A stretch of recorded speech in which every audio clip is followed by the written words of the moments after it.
love your work. On this show, we meet people who have carved out success by their own definition. I'm David Cadavy, best-selling author and entrepreneur. I want to start off by thanking those of you who have rated the show on iTunes lately. A couple of weeks ago, we were at 53 reviews. We're currently at 62 reviews. I don't know what has prompted some of you to review. Maybe you felt sorry for me for merely having a couple thousand downloads per episode. But in any case, thank you to Turn It Out 920, Deep Schwag, Troy Anito, Ryan Recker, and Unit Awesome for your reviews. We did break the 50,000 download mark with that 20th episode, so thank you for sharing your favorite episodes on social media, upvote-powered news aggregators such as Designer News and Reddit, or simply by telling your friends. That helps quite a bit. Do you have a question you'd like to ask me? Quora recently invited me to do a Quora session, which is quite an honor, I have to say. It will be from 9 a.m. to 11 a.m. PST on April 20th, 2016. I'm currently suggesting you ask me questions about solopreneurship, productivity, design, marketing, and travel, but I'm sure you can ask me anything, so whatever you'd like to know, go ahead and ask. Follow me at cadavy.net/Quora so you don't miss it. And I believe questions are going to open up well ahead of the actual session, so you'll probably get a chance to ask in advance. On this episode, I asked the question, is Silicon Valley leading us into the robot apocalypse? I've been kicking around questions regarding digital distraction for the past few months, researching and independently writing to try to understand it better. And I talked briefly with Nir Eyal about it. Nir is the author of Hooked, How to Build Habit-Forming Products. So he's really manufacturing the drug here. Fortunately, he's also concerned about the implications of digital distraction, so he agreed to have a discussion with me about it on the podcast. In this discussion, we cover our views on the potential effects of distraction. Is it making people less creative? Is it as addictive and harmful as smoking? Do we have the agency to free ourselves from technology? And of course, is it making us vulnerable to a potential robot apocalypse? You're going to find that Nir and I agree in some areas and that we disagree in some others. Listening to it, I really wish I would have pushed back on him a bit harder, and I'll comment on some of that later after the discussion. So what do you think? When you're done listening, let us know in the comments. Go to cadavy.net/podcast to find the show notes, and let's extend the discussion there.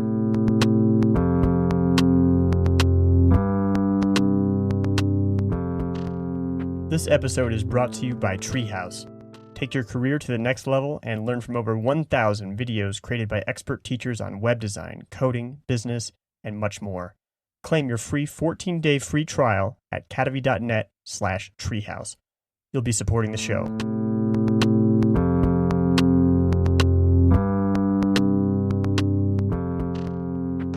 I am here with Nir Eyal, who is author of Hooked, How to Build Habit-Forming Products.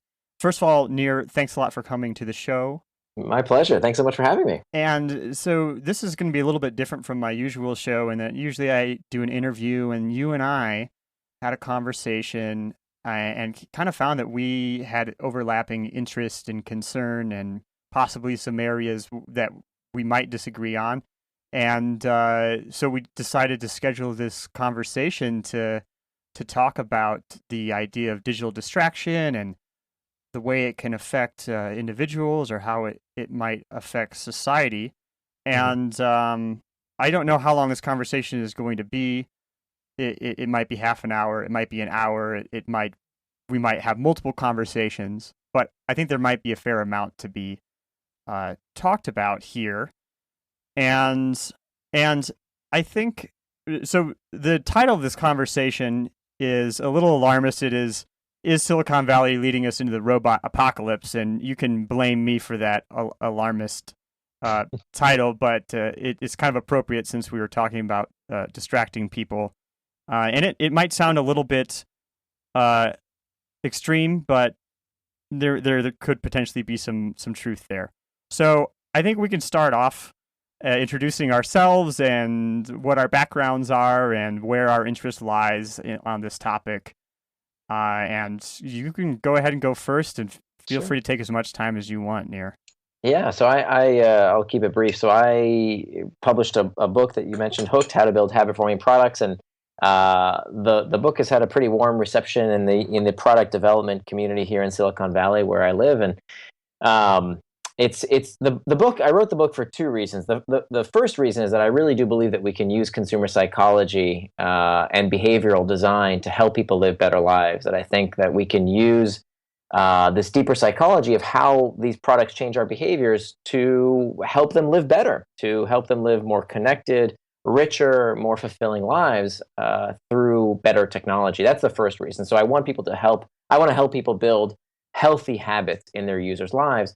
The second reason I wrote the book is that, and the book is a bit of a Trojan horse in this respect, that reading the book, I think people realize that, wait a minute, actually, these products are doing this to me, right? These products are changing my behavior in a way that is partially my responsibility. And we can talk about more about, how personal responsibility plays in, but is also by design. It is not by happenstance that these products are so compelling. It is in fact by design. And I think that's a rather good thing. But of course, I think with every new technological revolution, there are some deleterious effects as well.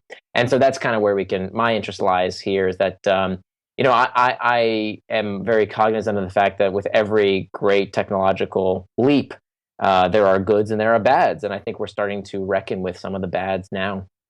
Yeah, I agree with you about every technological leap having its goods and bads. I don't think that, just before I even get into introducing myself, maybe this is part of my introduction. I'm definitely not a Luddite. I think that technology is this force that you kind of can't stop. I do think that it might be time for the pendulum to swing back in the other direction, which we can talk about. I worked as a designer in Silicon Valley for a few years, and then I just actually kind of got disillusioned with the whole experience. I felt a lot of pressure to distract people or to hijack people's intentions, and I ended up leaving Silicon Valley and eventually wrote the book Design for Hackers, in which case I could kind of separate myself from the ethical concerns of it and instead just teach people what I know. And I also believe very strongly that we have technology is very powerful. We have all of this behavioral science knowledge. We have an opportunity to really make people's lives better. However, I think that there's that the economics of that are a little bit problematic, and we'll talk about that, I think, as well. So that's a bit about me. I guess we can explore. How about if we start off exploring what the potential effects of digital distraction are, like for individuals or for societies? Do you have an overarching view about that? Yeah, I think I think that it's a very new dilemma that we're facing, in that boredom has been something that has plagued our species forever, right? A problem that the human species has had for well over 200,000 years now is, what do we do with our time? What do we do with our idle brains?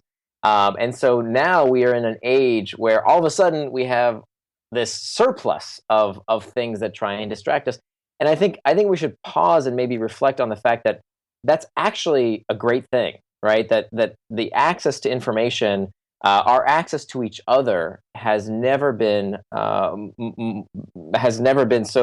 common, has never been so easy, and that it's really a first world problem that we have today when we say, oh, our technology is so distracting, and woe is me, these people are making products that are so good that we want to use them all the time. And by the way, they're free, right? Nobody's charging you a dime for us to connect right now. You're in Colombia and I'm in San Francisco, and this Mm-hmm. costs us nothing to talk. I mean, let's just stop for a second and realize the miracle of the age we live in right now, that these products are available to us. So I think, overwhelmingly, these things are amazingly good. And so, I like you. I'm no Luddite. I love these products, and I do not want to go back to an age before these things existed.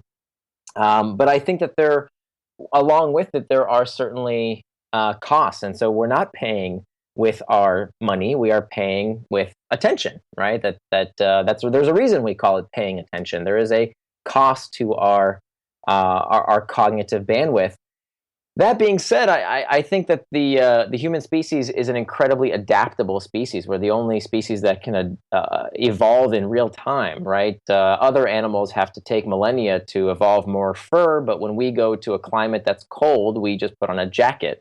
And so we can evolve in ways that other animals can't, and I think that applies as well to our capacity to evolve to our environment as technology changes. So overall, I'm very optimistic about the future. But that being said, whenever there's a technological revolution, and whether it's the agricultural revolution, the industrial revolution, there are always negative consequences, right? And we can talk more about that as well. But there's some pretty obvious repercussions with what we today would consider, fundamental aspects of our lives, right? The agricultural revolution allowed the human species to explode in terms of population growth. The Industrial Revolution, and nobody wants to go back to the time before industrialization, and yet these things have had massive impacts, negative impacts as well on our society and on our culture. So, but that's in proportion a very small part of all the benefits that these technologies have brought. So what I think we have to do in the next few years here is to figure out where technology belongs and where it doesn't belong. And I think we're just starting to have that conversation. So I like the criticism. I think it's very healthy and natural that we are saying, hey, you know what? Maybe we shouldn't use our cell phones all the time in every place. What are the contexts where these technologies don't belong, where they don't serve us? And then dial that back, aided by, ironically enough, more technology, right? The solution to the problems of the Industrial Revolution, the problems were, of course, now we have global warming as a result of the Industrial Revolution. The solution for that is not, hey, everybody stop using these technologies. The solution is more technology, right? It's the same technology that is going to give us solar panels and wind power and other alternative energy sources. That's what I'm looking for from when it comes to these technological revolutions in terms of the information revolution. We need new technologies to help guard and protect our time, our attention, and these social norms that we want to protect. Yeah, and definitely we have to, as you did in the beginning there, acknowledge the irony of talking about any potential negative effects of technology while we are video chatting from different continents. Mm-hmm. Yeah, what you mentioned about the Industrial Revolution, I think, is a big parallel, because I'm seeing, and this isn't a new idea, but of attention being this scarce resource, and not even just attention being a scarce resource, but creativity being a scarce resource. That I in the conversation we had earlier, I mentioned a paper that I've mentioned a number of times on the podcast about the creativity crisis. There's a researcher named Kyung-Hee Kim, and she has a standardized creativity test that has been around for a while, and she says over the last 20 years, children have become less emotionally expressive, less energetic, less talkative and verbally expressive, less humorous, less imaginative, less unconventional, less lively and passionate, less perceptive, less apt to connect seemingly irrelevant things, less synthesizing, and less likely to see things from a different angle. Now, we can't necessarily say for sure, okay, that is technology, but one can certainly realistically imagine how constantly interrupting yourself with, interrupting your own thoughts with Facebook or social media or any of these technologies that are so ubiquitous, how that might interfere with focus, interfere with insight. And to me, this is where this idea of the robot apocalypse comes in, is that I don't know a great deal about this, but I definitely hear a lot about the coming singularity, that we will eventually have general artificial intelligence that meets humans in terms of computing power and then can create more AI, and that just keeps on going and going until, I mean, we basically make thousands of years. It can do thousands of years of human thought within a week or something like that. Mm-hmm. And will that leave humans vulnerable? Will there be any use for us at that time? That's the more alarmist viewpoint of it. So, and the way that ties into digital distraction for me is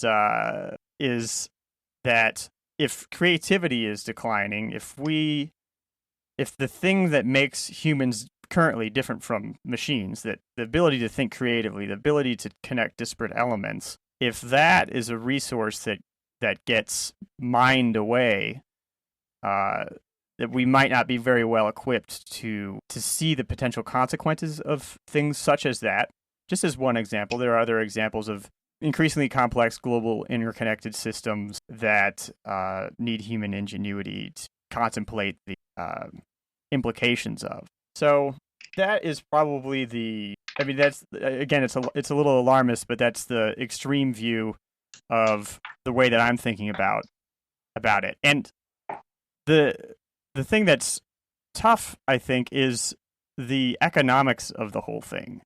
Is that in order for you were mentioning that products are free and you have to pay for them with your attention, and people are viewing it that way. And I'm hoping that people will wise up eventually and start wanting to pay for some of these things that are currently free. Like, this is extreme, but imagine if you paid for Facebook. How would Facebook be designed differently if people were paying for it? Mm-hmm. Yeah. Well, I think you're covering a whole bunch of topics here, and I want to say, first of all, I think technological change is dangerous when it happens faster than we can adapt to it. Mm-hmm. And I don't think those type of technological reckonings occur very often. I think that happens very, very rarely. And I do think, I'm no expert when it comes to AI, but I think that from what I've read from people like Stephen Hawkins and from Elon Musk, who have studied this topic much more than I have, there is a potential threat of a general artificial intelligence. Who knows? I'm not smart enough to know how close we are to a general artificial intelligence. But yeah, there is a scenario where the artificial intelligence goes haywire. I just have no clue how probable that is. My focus is really around, I think, these much more benign types of technology, like Facebook, right? Like our email, like all this great technology that we use, but perhaps we use too much. And I think that I have a pretty good grip on. I don't think it's as bad as I think some pundits say. I think it's very easy to stir up an audience, and I think Nicholas Carr has done an amazing job with the shallows around, Google is making us dumb, and browsing the internet is melting our brains, and people are less creative than they ever were before.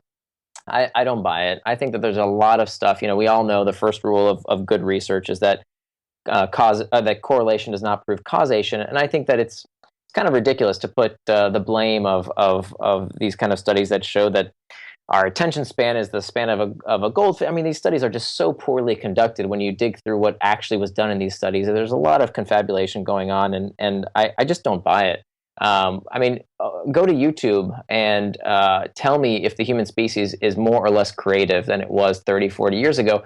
There's a lot of crap, and every time that people create stuff doesn't mean that you have to like all of it. But the explosion in human creativity is unprecedented. I mean, there's more content being created. Again, doesn't mean you have to like it all, right? This isn't a value judgment of what you think is interesting versus what somebody else thinks is interesting. What is amazing and creative to one person is a waste of time to another. That's not what we're talking about. The point is, when it comes to creation, it's never been easier to create and to share than it is today. And so it's a little ridiculous to call the world to say the world is becoming less creative. I think quite the opposite. People are more well connected today than ever before, and people are I think their well-being is improving in pretty dramatic ways that is not quantified in the economy. I mean, you can't necessarily quantify the economic value of being able to connect with another human being. For example, I invested in a company called Seven Cups, and Seven Cups was started by a psychotherapist, Glenn Moriarty, who in his practice found that a lot of people who needed therapy weren't getting it because psychotherapy is very expensive. It's difficult. There's a social stigma around it.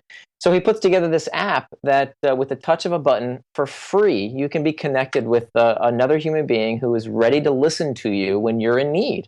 So parents who have a child with a disability, a veteran who has PTSD, for no money, and a touch of a button is connected to a person and receives therapy.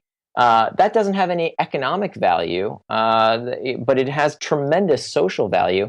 And I think that's just one example of countless examples of how these technologies are improving our lives. So there's no doubt in my mind. I mean, I think that's an easily won argument that these technologies are benefiting us. I think the interesting argument here is on the margins. In what ways are they hurting us? In what ways can we get control of these technologies to put them in their place, as Sherry Turkle says? And I don't think that using technology in every circumstance is the right thing. And I think we're just now starting to figure out where technology belongs and where it doesn't belong. I'm wondering about the creativity thing, though. I mean, I think that to use YouTube as the example of creativity, I mean, it's one example, and it counters this research. And I know that you haven't seen the research, so it's hard for you to comment on it. And I actually haven't gone through the rigors through it rigorously or understood, and I don't have the background to understand those. Does she say it's because of technology? She doesn't say it's because of technology. This is Well, I believe she mentions, and hopefully this isn't getting boring for people because neither of us have total rigor over it, but it's definitely like a culprit. It's a culprit according to John Cunios, a neuroscientist that I interviewed recently, but it's a culprit. I think that's something that you probably have issue with. There's another trend that's been happening over the past 20 years that I think we could lay blame just as easily, and there's been a good deal of research done as well, that standardized testing is another trend. Just like technology has been on the rise, standardized testing has been on the rise for the past 20 years. This is why I homeschool my child, because I think that when we look at she definitely mentions that, yes. Right. Yes. I think that there's a great play. Think about standardized testing. It standardizes what we want from our children. And so, of course, that's going to lead to a less creative populace, and especially when it comes to, I think in America it's done pretty poorly. I think in other countries it's even worse, where the whole system of how you get a job is all around these ridiculous standardized tests, which pigeonhole people into buckets based on how well they can take these tests, which I think don't breed creativity and aren't serving us. So I think there's a lot of possible culprits, and we have to remember, by the way, institutionalized education is itself a technology, right? So we need to zoom out a bit here. It's not just the technology that, we see on our cell phones. That's one form of technology, has negative repercussions. But there's all these other technologies that we take for granted, right? The food we eat, the way we work, all our institutions are also a form of technology. Language. Yeah. And all these things are, in the span of human history, all occurred in the blink of an eye. Right. I mean, the agricultural revolution only occurred 10,000 years ago. Did we start domesticating plant species and animal species compared to a 200,000-year-old species? So all of these changes have occurred very, very quickly, and we're still trying to figure out which ones are what aspects and how much of these technologies serve us versus hurt us. Right. Just to dig into the creativity a little bit and present some of the reasons that support why I still believe that technology is a decent culprit, would just be that to take the research of John Cunios, who was a previous guest in the show, who studies insight, solving a problem with insight as a neurologically distinct thing from solving a problem with analysis. And they've learned several things, such as that having in an environment, being in an environment where there's stimulus, being in an environment where there's not stimulus, where say your eyes are closed or you're even a little sleepy, these things encourage insight, being a neurologically distinct thing. So for he himself, I know he rides the train in the morning and puts on sunglasses and puts on noise canceling headphones with just no sound, and to have that quiet time and that contemplation. Now, I don't think it's a stretch to think that there are a very high percentage and even higher percentage of people today who are having less of that quiet contemplation time. Right. But why is that? Previously. Why is that technology's fault? Does it matter if it's technology's fault? Isn't that the key question? Because if it's not technology's fault, it's the fault of the individual, which is where I put most of the blame. Okay. I would rather live in a world somewhere here. Right. I would rather live in the world like this researcher who says, look, this technology is great, but I choose to stop using that technology so I can think deeply. It's a choice. I love chocolate cake. I would love to eat chocolate cake every single day, but eating it every day has some negative consequences. Okay, I think that we're getting to the root of where we might see things differently here, is that now, yes, it is. People are supposedly choosing and such, and I feel I am a person who I think I have pretty decent self-control, but when you look at things like junk food and obesity, or the problems that we've had with smoking over the last 100 years, which we've done a great job in combating, there's at least some element of, okay, well, yeah, these are choices, but it's hard to make certain choices. There are biases, there are ways to hack human behavior, such as, I wrote the book on it. Yeah, right. The gamblers. That's why it's so great to be talking to you. The gambler's fallacy being a perfect one is that you walk into a casino, and to most people it looks like, oh yeah, I've got a chance of winning this, but when you really do the math, you don't. Is that the human brain has these shortcomings, and they can be hacked, and in the case of gambling, it's heavily regulated, and et cetera, et cetera. Now, I don't want to propose that we regulate everything. I am not a proponent of the nanny state or something, but I do think that awareness and attitudes can go a really long way in at least getting people to be mindful about these things. Yeah. Perfect case with smoking. Yeah, there's been a lot of regulation. There's lots of taxes and things like that. But also, there's just sea change in people's views about it. Yeah, I think we absolutely agree that we want to increase awareness about the negative sides of these technologies. And in fact, if you look at my writing, 50% of my writing is about how to build healthy habits with the products we use. And then half my writing is about how to break these unhealthy habits. So I feel very strongly about understanding the repercussions of using these technologies. And I want social norms to change. I mean, I just wrote a piece about how to get people off their phones in a social setting. I mean, it drives me nuts. I go to dinner with friends, and we've got 5 or 6 people on around the table, and somebody thinks it's a good time to check their phones. It drives me nuts. And so the reason it's happening is because we've just adopted all this stuff wholesale without asking ourselves, hey, where does this stuff not belong? Where should we not use our technology? Another great example is in the boardroom. I get called into these expensive consulting sessions where they pay for my time, and I'm there trying to help them, and somebody, usually the boss, somebody who's getting paid the most money to be in the room, is on their device. It drives me crazy. And so, I clearly see where there are times when we should not be on these devices. But the answer to that is the same thing that got us to stop smoking, which is changing social norms, right? When people realize, wait a minute, there's this cause and effect here. Using this product is harming folks.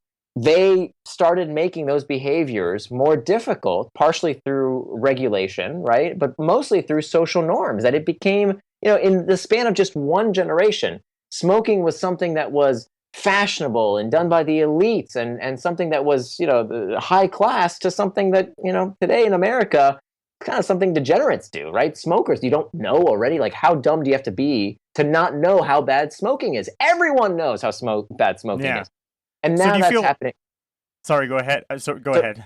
I think that's happening now with technology. I think now, when I see some jerk at the table using their device, when we've all planned to be there, I call them out, and I want more people to call them out. So it's not that I think, yes, technology all the time in every circumstance. There are places where technology does not belong.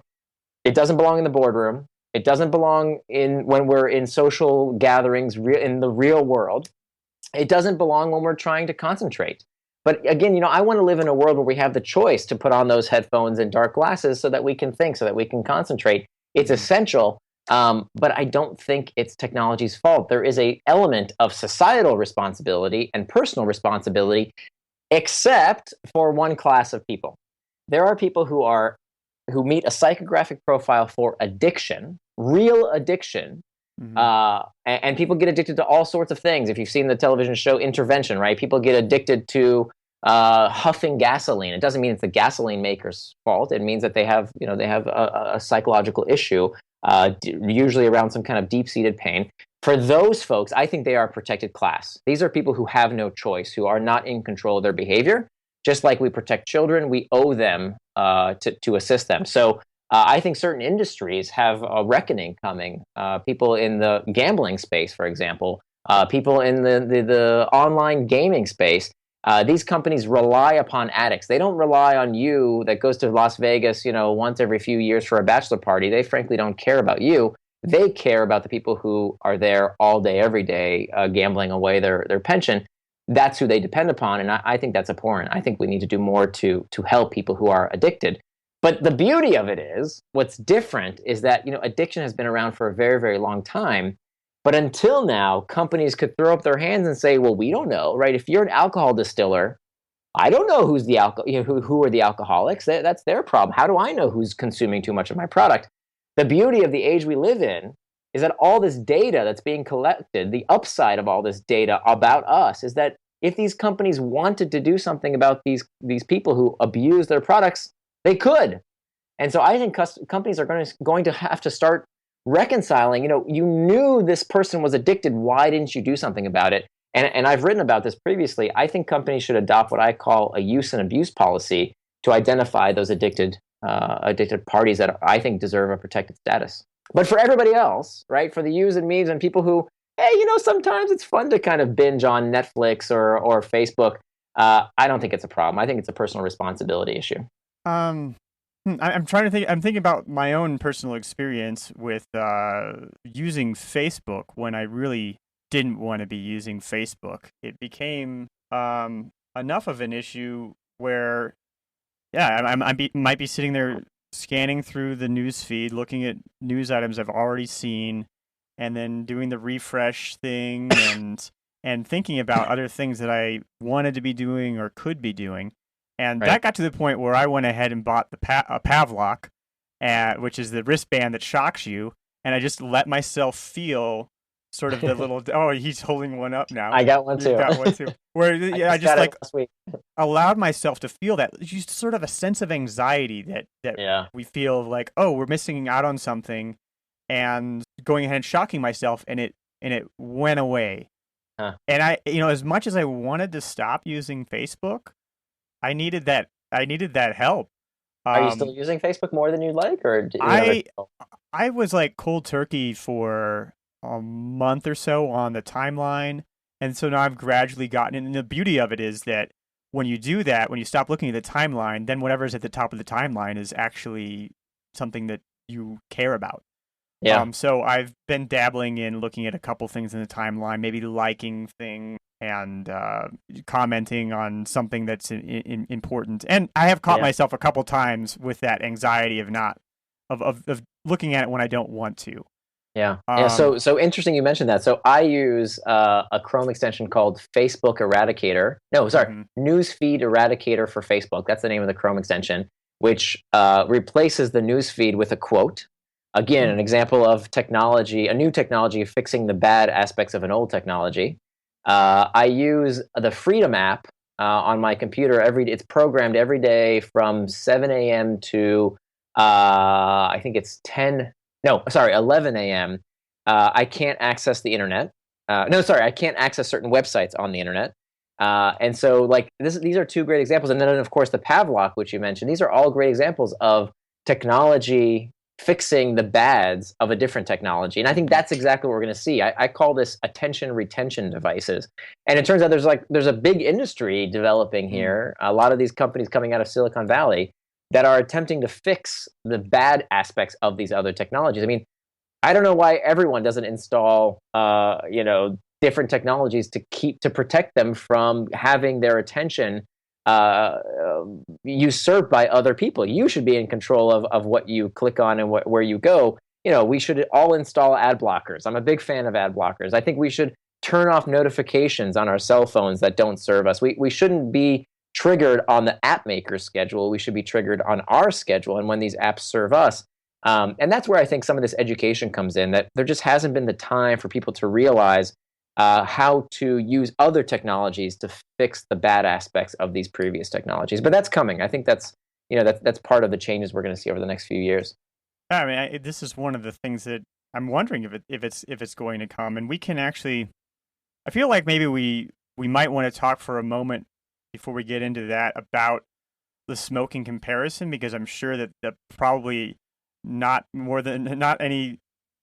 more than a few listeners balked at that comparison.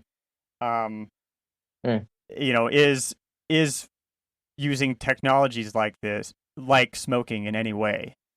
Is it like smoking in any way?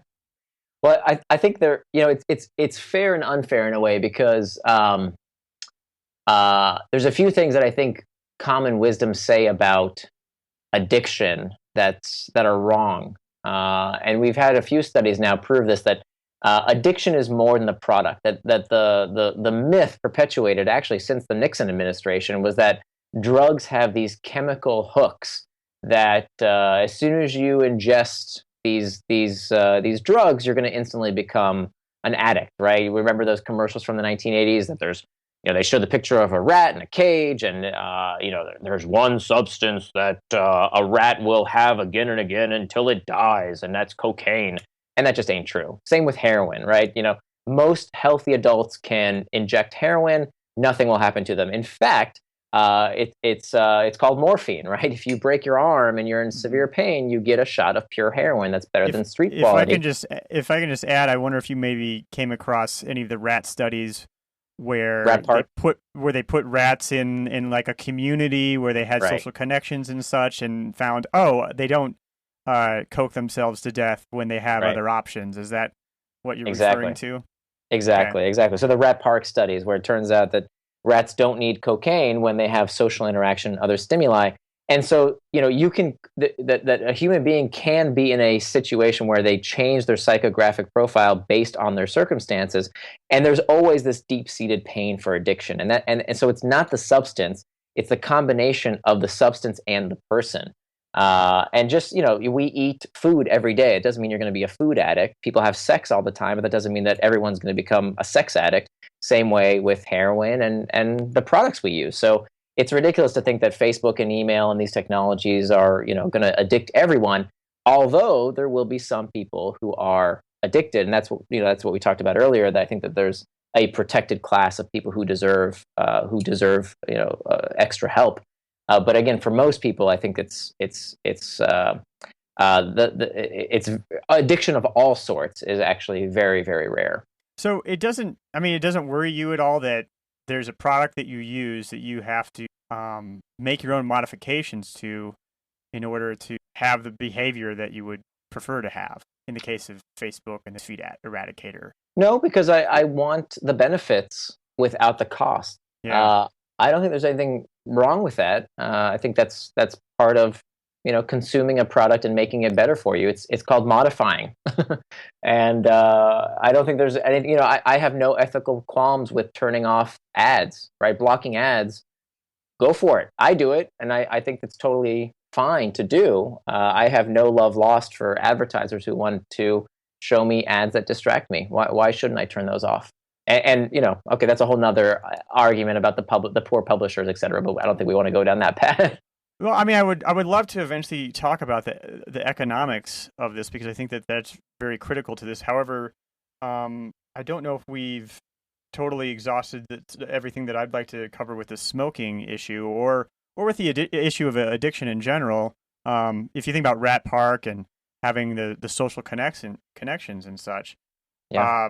Again, this is another chicken and egg or correlation is not causation thing, but I believe you and I both have read the book Loneliness by the University of Chicago researcher John Cacioppo about loneliness in society and the types of behavior that it encourages, or lack of social connection, I think is maybe a good way to think about it. If our listeners were to imagine a world where people misinterpreted neutral social expressions as threatening, or if they had a cynical worldview, or if they were even more likely to anthropomorphize their pets, then that's the behavior of a person who is high on loneliness. And I think it's easy to see the parallels on the internet now. Does that mean that there's more of that going on the internet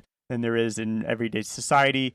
I would posit that there is more, because a lonely person might, or socially disconnected person might move to technologies such as these to make them feel less disconnected, and that would work in a cycle. So yeah. I see that as like, if that is true, if technology is causing any of this, or even if technology isn't, let's go with if technology is causing these sort of things, that would be a bit of a secondhand smoke thing. And I can, this is something that I sense. Sorry, I'll let you go ahead. I'm not going to let you get away with saying that the technology is causing it. I think it's affluence that is causing it. I think it's social mobility that's causing it. Mm-hmm. I think, the whole, since Robert Putnam wrote Bowling Alone, I think the phenomenon that you're seeing, and I think we've seen a lot of research since, is that, people are increasingly lonely, but I don't put the blame at technology's door. I think quite the opposite. I think the reason that these technologies, that these social networks are so popular, is because of a pre-existing rise in loneliness that comes from social mobility. The reason we're more lonely is because we don't stay in one place anymore, right? Your path or my path, right? I grew up in Orlando, went to school in Atlanta, got my first job in New York, went to Palo Alto, and now I'm in San Francisco. How can you develop a community of people who are who care for you, who are critical to your emotional well-being when we move around so much? Right. That's the real problem. And technology has now helped us somewhat, not enough, clearly not enough, has somewhat allowed us to remedy that. So I think that social networks in particular are the salve for the deeper issue of loneliness that comes from more social mobility and the rise of secularism. I think the fact that people go to organize, are going to less civic organizations, less religious institutions than they used to. And this is an age-old trend. This is way before Facebook. That trend, and I'm part of this trend too. I'm not, I'm not against secularism. I don't attend any organized religious institution. But I have, recognizing that that's the problem, I have tried to figure out ways to recreate what I think religion used to give us, in that there is something very powerful around having a small community of people who care about you and who intimately know you. And so I call it the kibbutz. And so I meet with my friend. I've written about this before. I think you read the article around how I meet with this small group of 4 couples twice a month, and our kids play together, and we have these adult conversations to try and recreate kind of like a secular religion in a way, like a prayer group in a way, but we don't pray. Because I think that's more the problem that we're facing. And so I think technology is the salve, not the problem. Mm-hmm.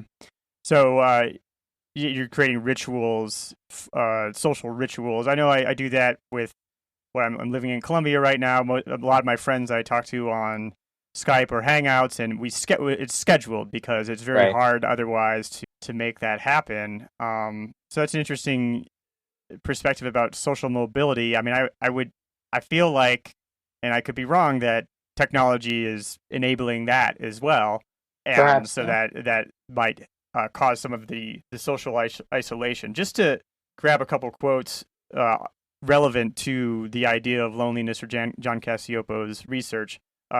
from the book, 20% of individuals, that would be 60 million people in the U.S. alone, feel sufficiently isolated for it to be a major source of unhappiness in their lives. Social isolation has an impact on health comparable to the effect of high blood pressure, lack of exercise, obesity, or smoking. So, yeah, it's a serious problem.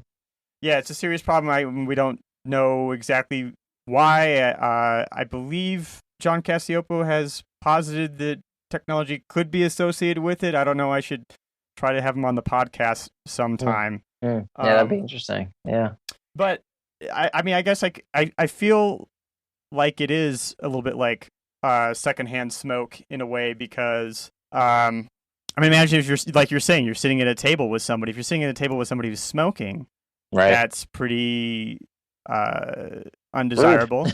Right. And today the social norm is you say, hey, what are you doing? You can't do that here. And I think that's going to be the case too with technology. So the advice I gave in my article, by the way, I'm not sure if you got a chance to see it, or maybe your listeners haven't got a chance to see it. The advice is to call out people in a polite way by involving them in the conversation. So this works like a charm, right? So when I see someone using their cell phone, they're oftentimes it's an innocent thing, right? They get a little bored, they want to check an email, and then 5 minutes later they're still playing around on Facebook or something.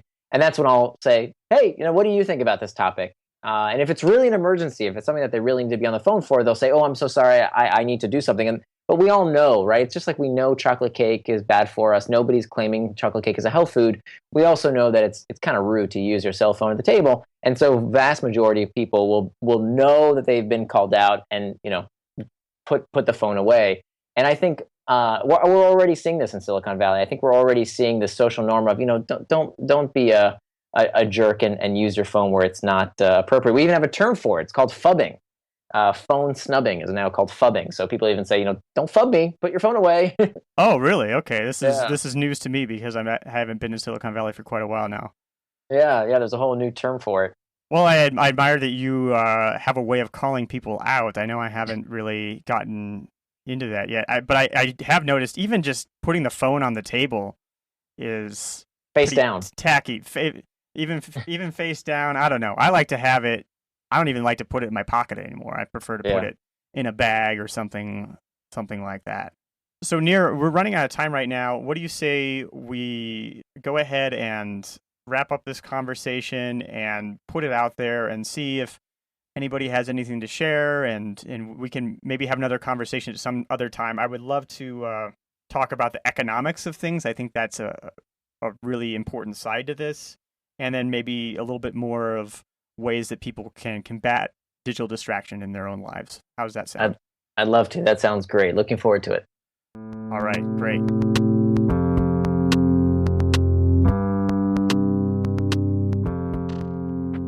So there you have it.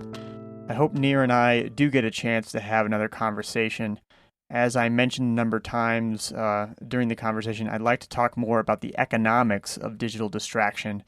Whether or not we as individuals have the agency to choose how much we engage with technology, there's no doubt that companies are incentivized to distract us. Notice that Nir mentioned using ad blockers or plugins that modify Facebook, and this is the perfect example that the economics are broken. I do use ad blockers and a newsfeed blocking plugin myself, but I'm aware that if everyone did so, there may not be any content to read or any newsfeed to block. So if Facebook were to charge for their service, and if we ignore the fact that so few people would pay for it, that it would kill the network effect, thus rendering it totally useless, in some fantasy world where they do charge for it successfully, it would be a completely different service. Right now, it's designed to get you to spend as much time as possible on the service, and instead it would be designed for you to feel that it was valuable. Notice these are not the same thing. Now, no doubt you've seen incendiary and inaccurate articles shared on Facebook by your friends, and as much as you try to unfollow those people or tell Facebook you don't like the article, they just still keep showing up. And that's because these articles are designed to elicit rage and indignation and other ugly emotions, because those are the emotions that get people to engage and to share and to spend time. So now imagine you were paying to feel that way. You would view it completely differently. Think about movies. When was the last time you left a movie feeling enraged and indignant? Now, you might feel those emotions during the course of a movie. Maybe there's a villain or something like that. But at some point, there's going to be a resolution of some kind. Hollywood knows what they need to do to make you feel like you spent your money well on that movie ticket. Now, there was an article I saw recently that estimated that if Facebook were able to successfully charge their users $1.50 a month, they would make more revenue than they do now. Now, there's all sorts of problems with that in reality, but consider that just for a moment. Would it be worth $1.50 a month to engage with your friends, to be able to organize events and groups, and whatever other great products that could be built under this new economic paradigm? Would that look like a good investment compared to the other expenses that you incur to maintain relationships? Plane tickets, greeting cards, gifts, overpriced cocktails and dinners. I certainly think so.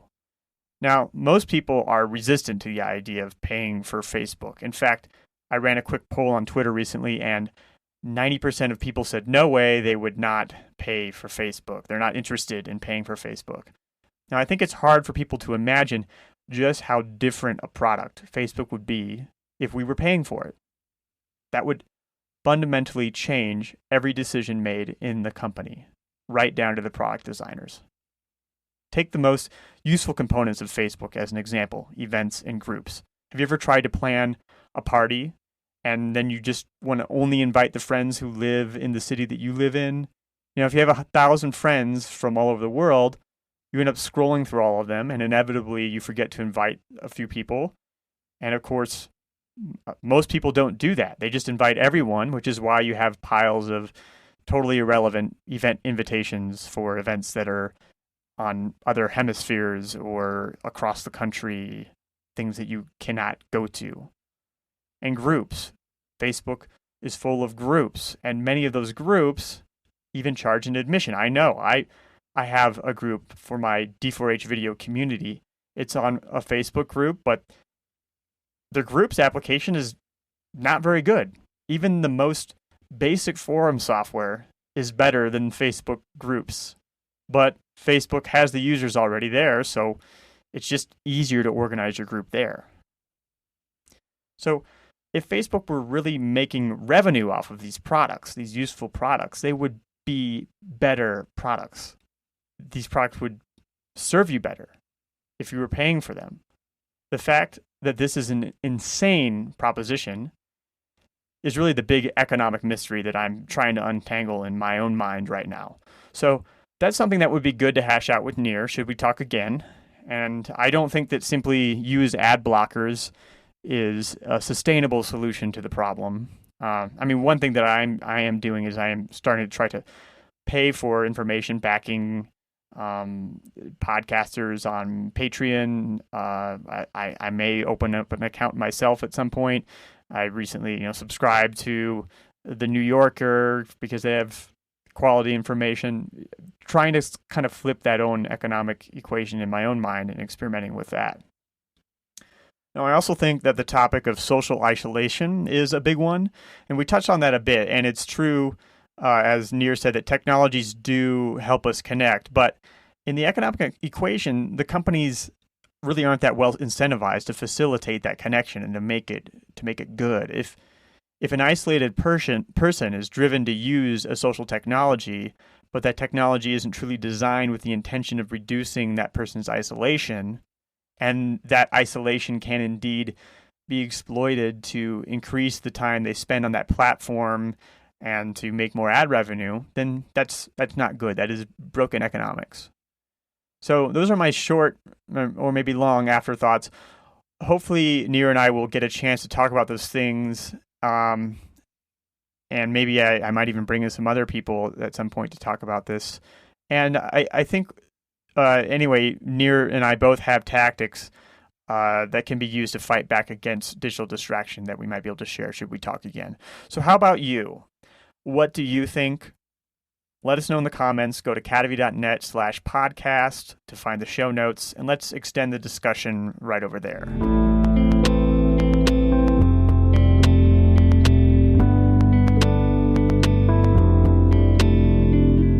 Before I go, I gotta ask, do you like books? If you do, I'd love to send you my book recommendations. About 90% of them will be nonfiction on subjects spanning from biographies to neuroscience. Just go to cadavy.net/reading, sign up, and you'll get my first set of recommendations right away. You'll be supporting the show if you buy any of those books through the links in the email. This has been Love Your Work, and I'm David Cadavy. The theme music for this show is See in You, performed by The Album Leaf, courtesy of Sub Pop Records. Love Your Work is a production of Cadavy Inc.